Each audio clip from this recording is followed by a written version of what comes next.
everyone, I'm Neetu Choudhary. Our species have survived and thrived because of our ability to communicate. And communication has two aspects to it. One is the verbal communication, another is non-verbal communication.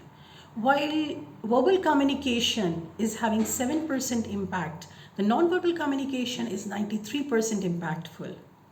It's quite significant. So do we really understand the non-verbal communication in the public speaking, in presentation, or while communicating with our family, friends, or professionally? Non-verbal communication has three parts into it. The first is the body movement, which covers eye movement, shoulder movement, expressions, gestures, postures. The next is paralanguage.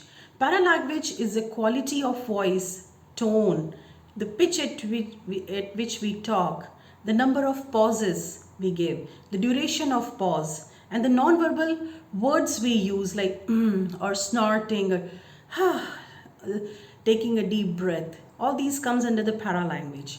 The next one is proxemics. Proxemics is the space we take, the personal space we take while communicating with others, like how much distance we maintain with people.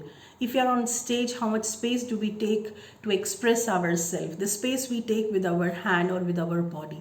It comes under proxemics.